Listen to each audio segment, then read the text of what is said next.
दोस्तों very good morning to all of you. आज के इस शानदार वीडियो में आप सभी का स्वागत कर। दोस्तों आज का जो पहला प्रश्न बना है वो बना है वर्ल्ड थैलेसेमिया दिवस के ऊपर।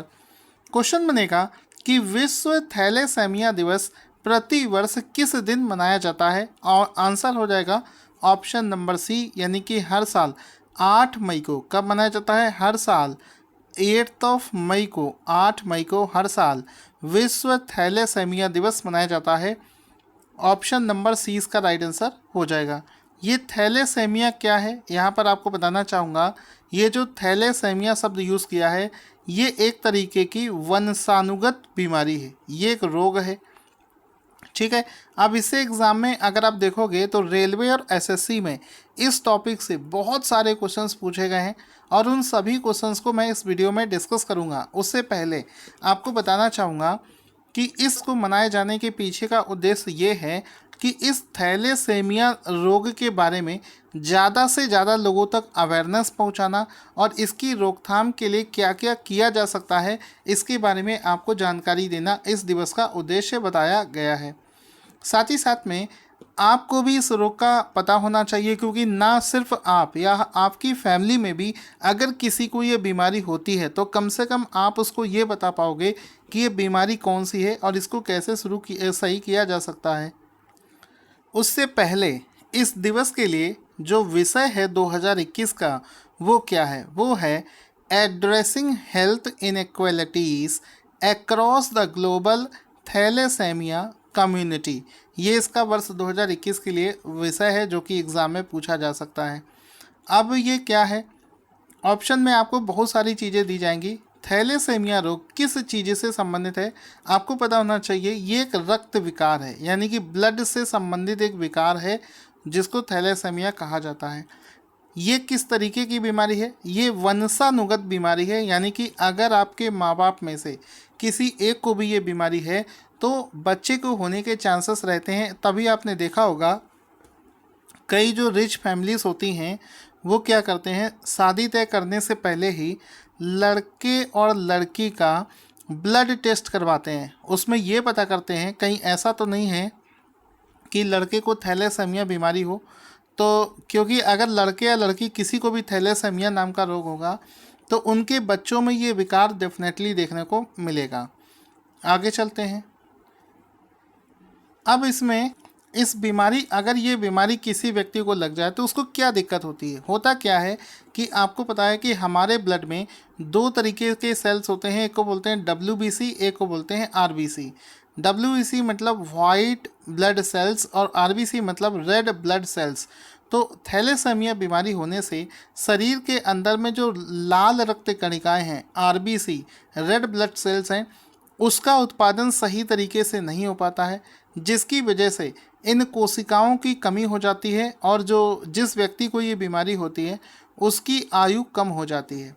जब किसी भी व्यक्ति के शरीर में RBC का बनना बंद हो जाएगा तो इससे पीड़ित व्यक्ति को हर 21 या 22 दिन के बाद में ब्लड चढ़ाना पड़ता है। अगर उसको ब्लड नहीं मिला, उसको खून नहीं दिया गया अलग से, तो फिर उसकी मृत्यु हो जाती है। तभी ये बीमारी जिसको भी है वो तो बहुत कम एज में ही एक्सपायर हो जाता है, ख़त्म हो जाता है। इसके अलावा हमारे शरीर में जो WBC होती हैं, वाइट ब्लड सेल्स, उनका काम क्या होता है? ये हमारे शरीर की प्रतिरोधक क्षमता को बढ़ाती है, यानी कि इम्यूनिटी को बढ़ाती हैं। साथ ही साथ में जो RBC होता है, इसका फंक्शन होता है शरीर में हीमोग्लोबिन के लेवल को बरकरार रखना, उसको सही रखना। जो हमारी बॉडी में RBC होता है, RBC की जो उम्र है, इसका जो उम्र है ये लगभग 120 दिन का होता है।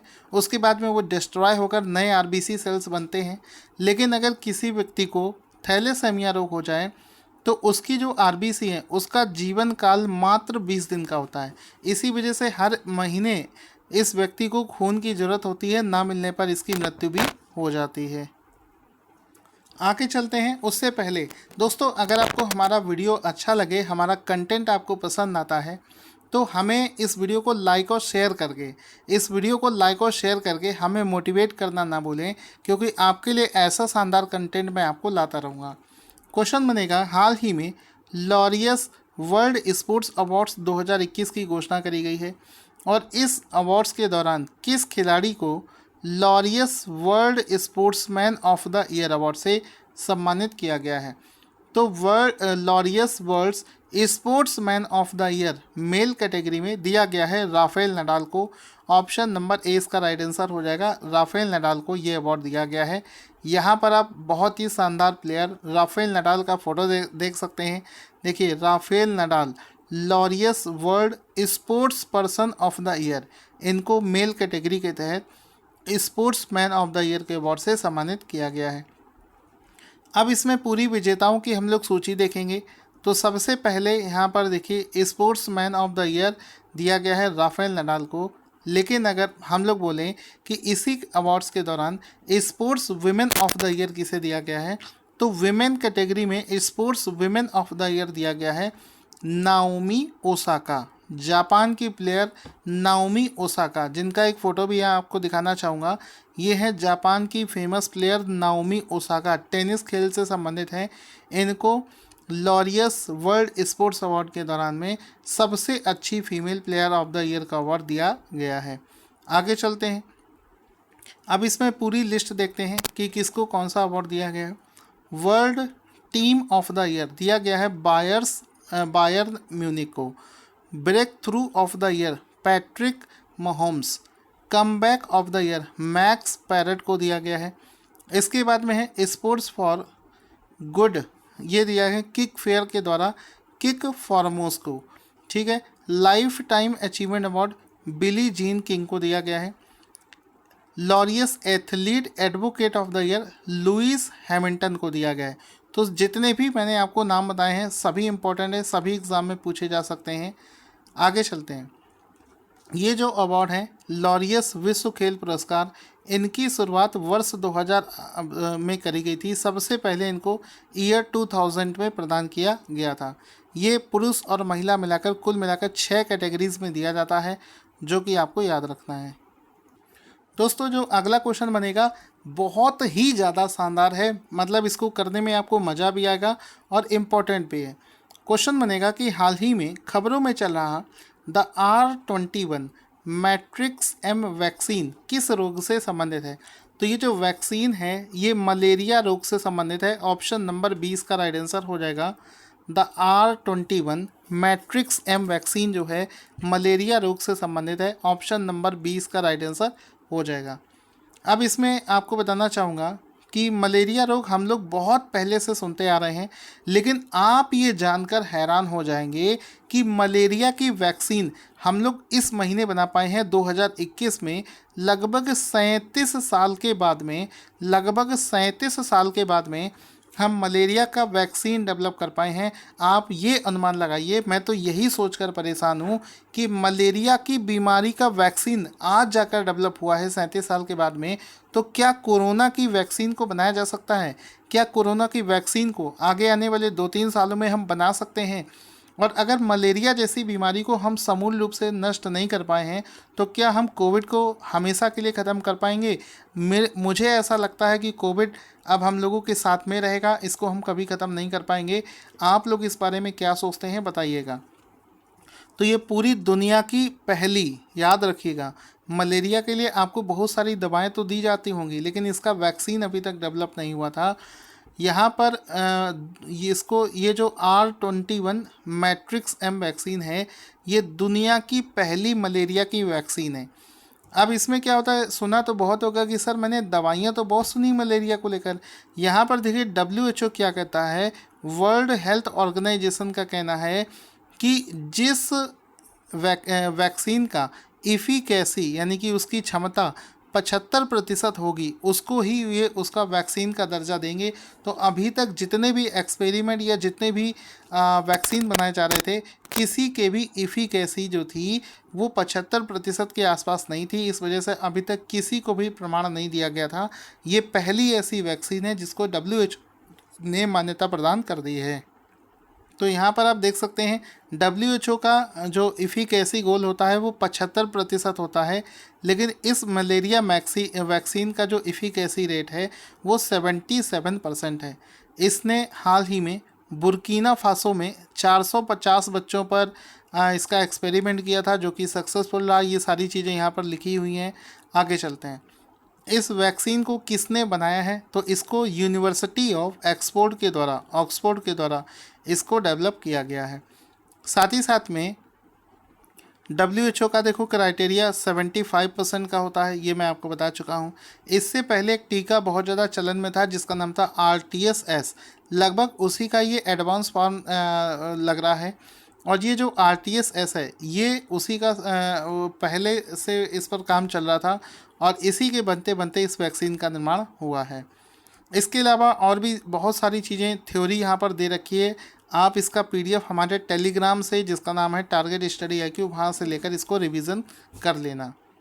क्वेश्चन बनेगा कि विश्व रेड क्रॉस दिवस, वर्ल्ड रेड क्रॉस डे, प्रति वर्ष किस दिन मनाया जाता है?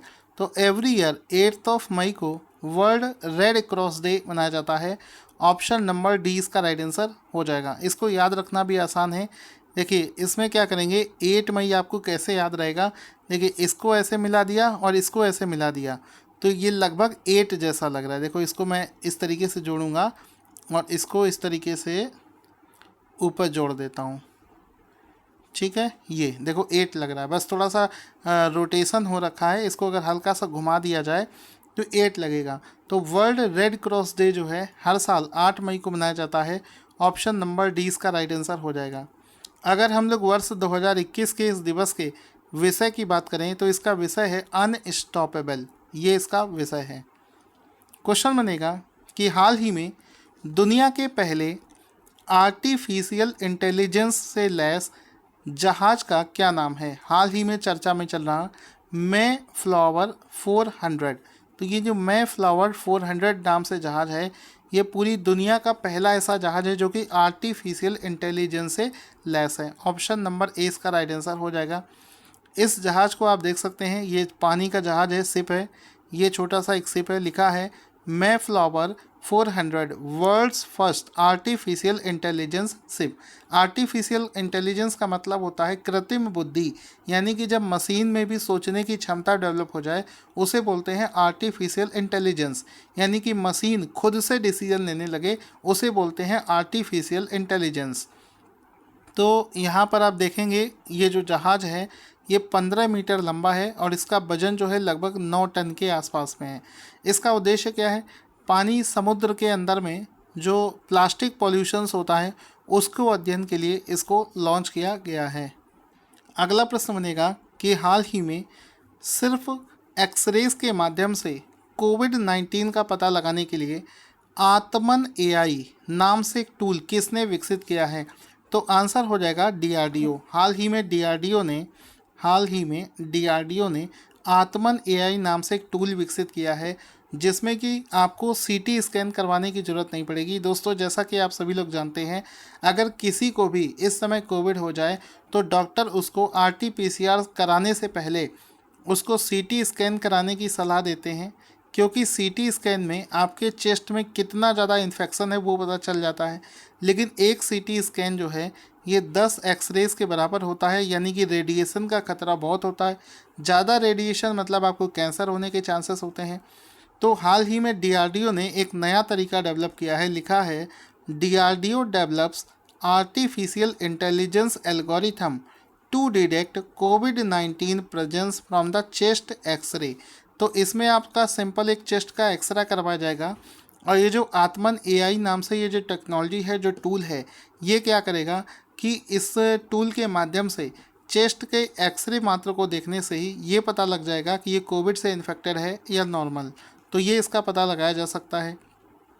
अब इसका फ़ायदा क्या होगा? फ़ायदा ये होगा कि आपको CT स्कैन कराने का ज़्यादा पैसा नहीं देना है, कम समय में आपको रिज़ल्ट मिल जाएगा। और गांव देहात में जहां पर CT स्कैन की फैसिलिटीज़ नहीं है वहां पर एक्सरे के माध्यम से ही आप इन्फेक्शन का पता लगा पाएंगे। अगला क्वेश्चन बनेगा कि 7 मई 2021 को सीमा सड़क संगठन यानी कि बॉर्डर रोड ऑर्गेनाइजेशन BRO की कौन सी स्थापना मनाई गई है? तो अगर इस बार 7 मई की बात करें तो BRO की 61वीं 61st स्थापना दिवस मनाया गया है ऑप्शन नंबर सी इसका राइट आंसर हो जाएगा। बीआरओ का जो गठन है ये 7 मई 1960 को किया गया था और ये करता क्या है? करता ये है कि भारत की जितने भी सीमा से लगे हुए क्षेत्र हैं, उत्तर हो चाहे पूर्वोत्तर राज्य हो, वहाँ पर ये बुनियादी ढांचे को विकसित करने का काम करता है। ये कौन से मंत्रालय के तहत काम करता है? तो ये भारत के रक्षा मंत्रालय के तहत काम करता है। आई होप आपको समझ में आ रहा होगा। दोस्तों आपको बताना चाहूँगा कि बीआरओ के बारे में इस समय समझते हैं। इसके महानिदेशक का नाम है लेफ्टिनेंट जनरल राजीव चौधरी। इसका मुख्यालय नई दिल्ली में स्थित है। इसकी स्थापना 7 मई 1960 को करी गई थी। दोस्तों एक चीज़ आपसे बोलना चाहूँगा, अपने लक्ष्य को कभी मत भूलना। अगर आपके पास में एक डेडिकेशन, एक फोकस अप्रोच नहीं है तो बहुत मुश्किल हो जाता है किसी चीज़ को अचीव करना। ऐसा समझिए, मान लो आपने सोचा कि आज रात में मुझे कुछ पढ़ना है, लेकिन क्या पढ़ना है जब तक आप वो डिसाइड नहीं करोगे आपको नींद आ जाएगी, आप ज़्यादा देर तक जाग नहीं सकते हो। लेकिन अगर आपने कॉपी पे अपने नोट कर रखा है कि मुझे मैथ का एक चैप्टर फिनिश करना है, यानी कि आपके पास में अगर लक्ष्य है तो आप उसकी प्राप्ति कर सकते हो। अगला प्रश्न है, विश्व प्रवासी पक्षी दिवस यानी कि वर्ल्ड माइग्रेटरी वर्ल्ड डे प्रतिवर्ष किस दिन मनाया जाता है? तो एवरी ईयर 8 मई को विश्व प्रवासी पक्षी दिवस मनाया जाता है। ऑप्शन नंबर सी इसका राइट आंसर हो जाएगा। वर्ष 2021 के लिए इस दिवस का जो सब्जेक्ट है वो है सिंग फ्लाई सोर लाइक अ बर्ड। वर्ष 2021 के लिए इस दिवस का विषय हो जाएगा और यहाँ पर आप बहुत सारे माइग्रेटरी बर्ड्स को देख सकते हैं। यहाँ पर इसका थीम भी लिखा है सिंग फ्लाई सोर लाइक ए बर्ड। ठीक है, आगे चलते हैं।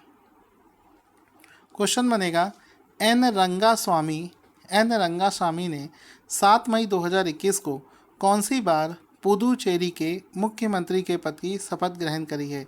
तो आंसर हो जाएगा ऑप्शन नंबर डी, यानी कि चौथी बार। ऑप्शन नंबर डी इसका राइट आंसर हो जाएगा कि चौथी बार पुदुचेरी के मुख्यमंत्री का पद ग्रहण किया है एन रंगास्वामी ने। तो ऑप्शन नंबर डी इसका राइट आंसर हो जाएगा। इनका एक फ़ोटो भी आप यहाँ पर देख सकते हैं।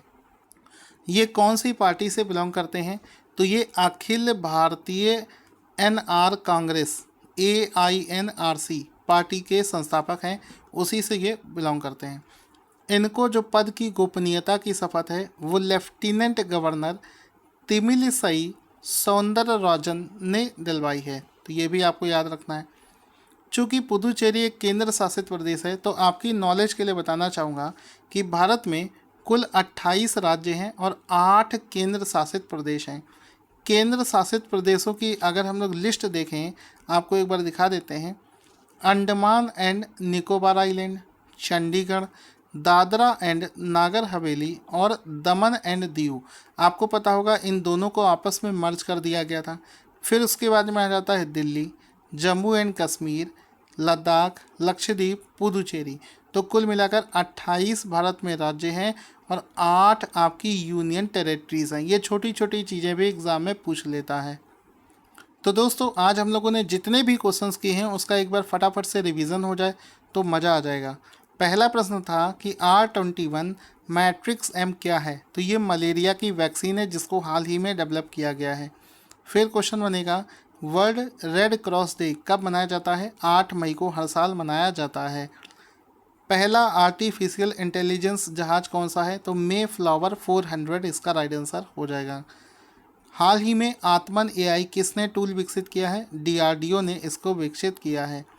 वर्ल्ड थैलेसेमिया दिवस कब मनाया जाता है? तो ये भी 8 मई को हर साल मनाया जाता है। फिर क्वेश्चन बनेगा कि BRO ने कौन सी स्थापना दिवस मनाई है? 7 मई को 61वीं स्थापना दिवस मनाई है।